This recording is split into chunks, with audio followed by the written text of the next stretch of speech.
আসসালামু আলাইকুম রহমতুল্লাহ। হঠাৎ করে এনসিপি বৈষম্য বিরোধী ছাত্র আন্দোলনের নেতা কর্মী তাদের উপর প্রশাসন চড়াও হয়ে গিয়েছে এবং প্রশাসনের এই ভূমিকাটাই আমরা দেখতে পাচ্ছি যে সঠিক পথে থাকার। আপনারা জানেন যে গতকালকে কুষ্টিয়ার রোড ব্লক করে ফেলা হয়েছে। কুষ্টিয়ার পুলিশ সদস্য নাকি জুলাই বিপ্লব নিয়ে ফেসবুকে কটূক্তি করে একটা স্ট্যাটাস দিয়েছে।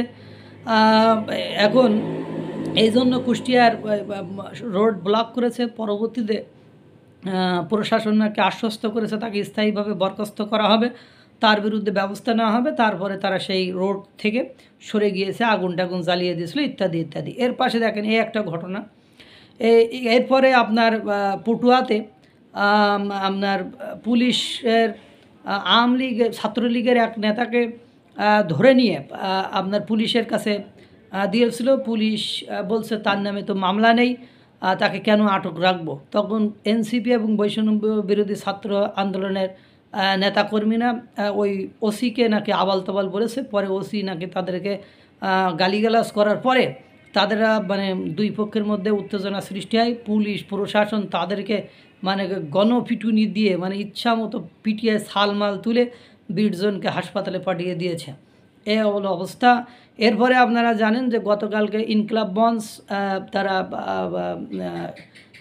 মিছিল নিয়ে যাচ্ছিল, পুলিশ ব্যারিকেড দিয়ে, পুলিশ তার বিপরীত অবস্থানে ছিল এবং পুলিশের ডিসি রমনা জোনের যিনি ডিএমপির কর্মকর্তা মাসুদ, উনি বলেছেন যে জুলাই গণঅভ্যুত্থানে আমাদেরও অবদান ছিল, তোমরা যা খুশি তাই করবা, যা কিছু করতে চাইবা এটা হতে দেওয়া যাবে না। এবং তিনি যথেষ্ট শক্ত অবস্থানে ছিলেন। তারপর তাকে সেখানে দাঁড়িয়ে মাইকিংয়ে একটু ওই যে ওসমান হাদি আছে, ও তো মনে করে বিশাল শুধু সমস্ত শরীর দিয়ে বক্তব্য দেয়, কি বলে না বলে, তার কোনো ব্যালেন্স নেই, তার কোনো ভ্যালু নেই, এইসব বলে তারপরে চলে গিয়েছে। অর্থাৎ পুলিশ একটু শক্ত অবস্থানে আছে এবং বোঝা যাচ্ছে বা শোনা যাচ্ছে যে এনসিপি এবং বৈষম্য বিরোধী ছাত্র আন্দোলনের নেতাকর্মীরা নাকি সুখপুর বঙ্গভবন ঘেরাও করা সহ তাকে অপসারণ বা তার জায়গাটাকে নড়বড়ে করার জন্য চেষ্টা চালাচ্ছে। অবশ্যই এই প্রেসক্রিপশন এসেছে ফ্রান্স থেকে, ফ্রান্সের প্যারিস থেকে। আর ফ্রান্সের প্যারিসের ওর বক্তব্য তো শুনলাম, হারামজাদা সব সময় দেশে অরাজকতা, নৈরাজ্যতা, হতাশা যদি থাকে সেই ব্যবস্থাই করে।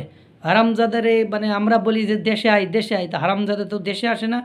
দেশে না এসে এদেশের মানুষকে যেভাবে গোয়া মারা যায়, দেশকে সবসময় অশান্ত রাখা যায়, সেই চেষ্টায়, সেই প্রচেষ্টায় সে আপ্যায়ন করে যায়। তারপরে আমার জানা মতে প্রশাসন তার এই মোটিভকে কোনোভাবেই কখনোই বাস্তবায়ন করতে বা দিবে বলে মনে হয় না। আল্লাহ তাআলা সকলকে ভালো রাখুক, সুস্থ রাখুক। আসসালামু আলাইকুম রহমতুল্লাহ।